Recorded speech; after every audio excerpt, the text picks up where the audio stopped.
ṣe rí nǹkan tí kò rújú tó dẹ̀ yẹ kó wà constant bó ṣe máa wà lọ nìyẹn. Òun ni wípé I need information tó ní diversion. Òun ló máa help wa fún mitigation láàrin ara wa.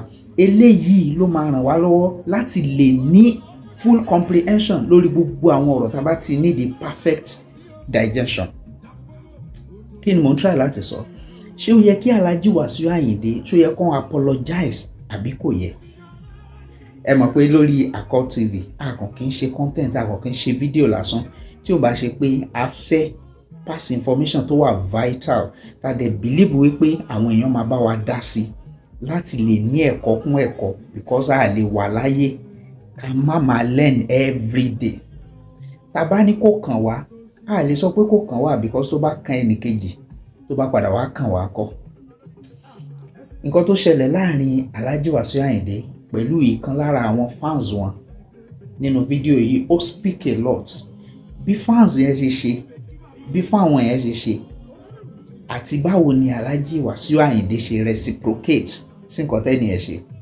Ẹ farabalẹ̀ kẹ́ wo program, ẹ wo fídíò tí mo fẹ́ play fún yín yìí. It speak volume. A dẹ̀ ní láti máa kẹ́kọ̀ọ́ lójoojúmọ́ ayé. Báwo ni ẹnìyẹn tó jẹ́ olólùfẹ́ Alhaji Wasiu Ayinde K1 the ultimate, báwo ló ṣe ṣe sí wọn?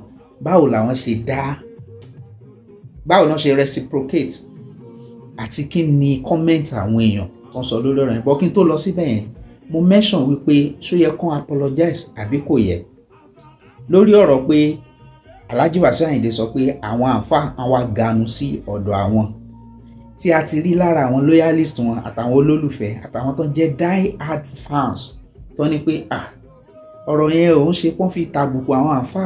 Wọ́n kàn sọ pé normal slang Èkó ni táwọn big boys Èkó máa ń sọ pé ọkàn wa ganu sí bíbá yìí.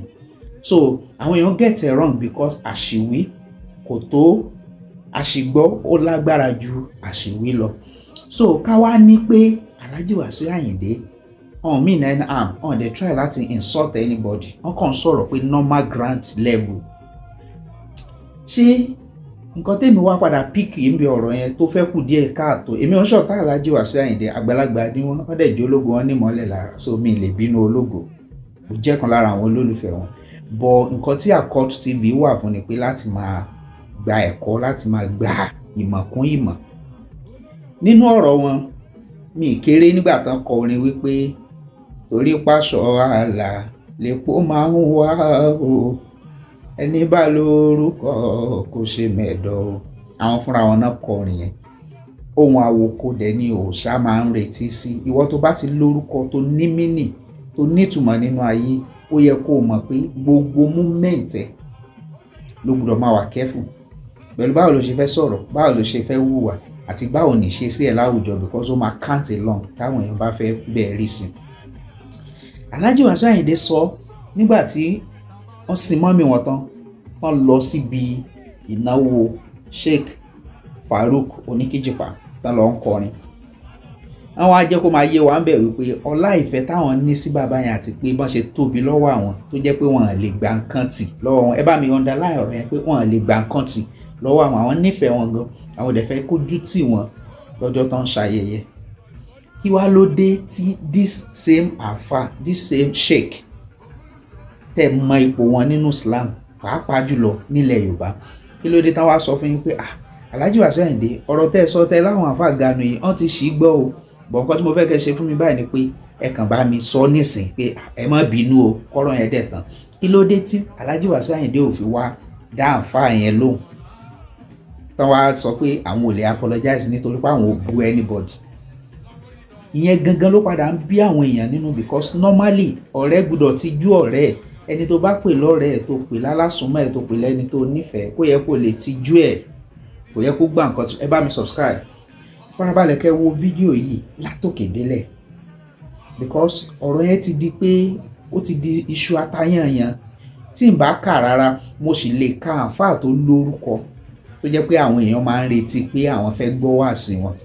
Mo sì lè ka 15 sí 20 tán ti ṣe wáàsí lórí ọ̀rọ̀ Ganusi. Ó ń túmọ̀ sí wípé àwọn èèyàn ó ti bọ́ sí wrong side lọ́dọ̀ àwọn èèyàn. So èmi ò rí nǹkan tó burú lára k'Alhaji gba máìkì lọ́wọ́ àǹfà yẹn lójú agbo yẹn, kọ́ má ṣe any explanation kò má kọ́ṣẹ́ má máa rojọ́ pé ẹ̀mí wà guilt so tí n bá ti sọ sorry a jẹ́ pé mo accept pé mo ṣe mistake nìyẹn mi dẹ̀ ṣe mistake so ní point yẹn ọ̀pọ̀lọpọ̀ àwọn èèyàn ń rí bí arrogance so ẹ jọ̀ọ́ ẹ bá wa subscribe ẹ comment ẹ like video yìí ẹ bá wa share ẹ jọ̀ọ́ kí lẹ̀yin rí sí ọ̀rọ̀ yẹn ṣó yẹ kán apologize àbí kò yẹ ní pàápàá jùlọ nígbà tá à ń fa àtàn láwọn pọ́nlé ti sọ fún wọn pé ó yẹ sọ sorry fáwọn èèyàn so kí ni mo fẹ́ sọ nípa fídíò tí mo fẹ́ play fún yín tẹ́ ń wò yìí ni wípé ó yẹ ká mọ bá ṣe máa ṣe láwùjọ nítorí pé lọ́pọ̀lọpọ̀ ọgbà a máa ń ṣèṣe kárí mi àti àdèmá náà àpà tó jẹ́ pé kò sí anybody tó ràn wá ẹjọ́ ẹni tó bá fẹ́ comment ẹ need láti bú wa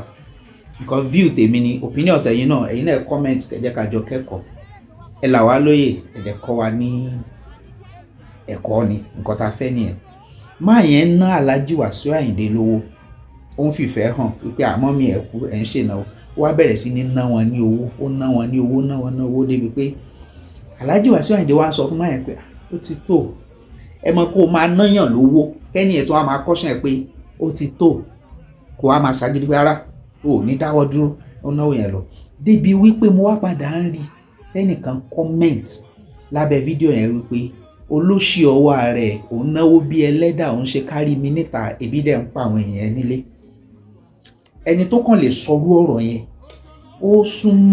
ó súnmọ́ kó jẹ́ pé ó mọ ẹni tó ná owó yìí so lọ́pọ̀lọpọ̀ gbà odò tó ti kún already òun làwọn èèyàn máa lọ ń da ẹ̀sùn tó rọ́ sí so kí ló fà á tó jẹ́ pé instead of ká ṣe show off àbí ká ṣe kárí mi níta owó tọ́lọ́run fi kẹwàá àti dáadáa tọ́lọ́run ṣe fún wa kí ló dé tá a fi ràn ẹlòmíì lọ ó yá ẹ jẹ́ ká ṣe báyìí ẹ jẹ́ ká wo fídíò yẹn ẹ máa láǹfààní àti rí bọ́kùnrin yẹn ṣe ṣe torí nǹkan tá Alhaji Wasiu Ayinde wá padà fi reciprocate adúrò owó tó ná yẹn ni pé lójú ara ẹ̀ báyìí náà ṣe ń kó fún àwọn ẹlòmíì náà ṣe ń pín fáwọn tó ń kọrin fún wọn ó ná wọn lówó yẹn bó ṣe pọ̀ tó báyìí 1 naira Alhaji ò mú nínú owó yẹn ojú ara ẹ̀ báyìí náà ló ìyẹn ṣe tún pín fáwọn èèyàn pé ẹgbà so kí ni ọ̀rọ̀ yẹn ń try láti túbọ̀ sí ṣe rí lójoojúmọ́ ayé la máa lẹ́yìn ẹ jẹ́ ká farabalẹ̀ ká wo fídíò yẹn ẹ máa láǹfààní àti wò kí lọkùnrin yẹn ṣe báwo Alhaji Wasiu Ayinde náà ṣe dá padà fún àti wípé ẹ máa láǹfààní àti rí event yẹn lódìdí kí ló ṣẹlẹ̀ níbi ìnáwó àtàwọn ọ̀tọ̀kùlú àwọn èèyàn pàtàkì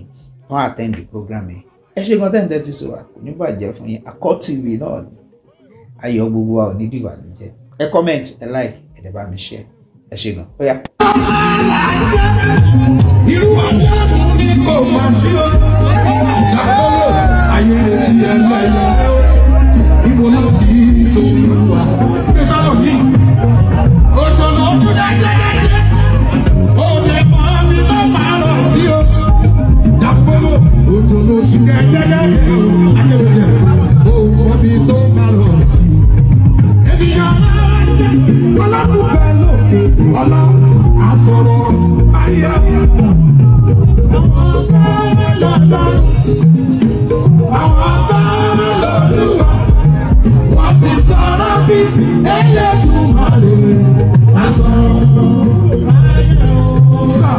Ẹ̀sìn tó ṣíwájú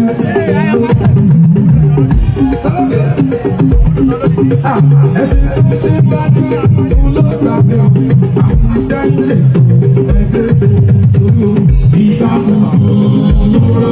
olóògbé kí máa fi ṣe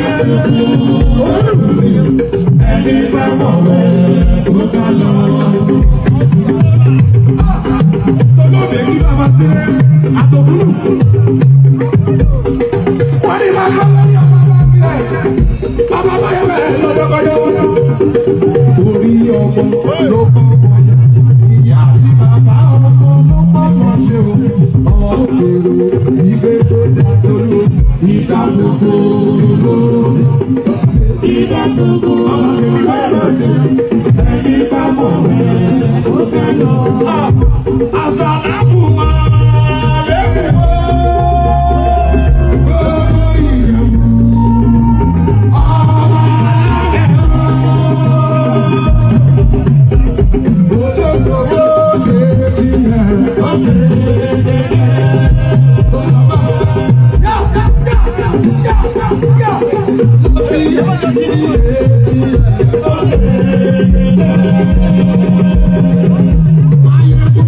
Yeah.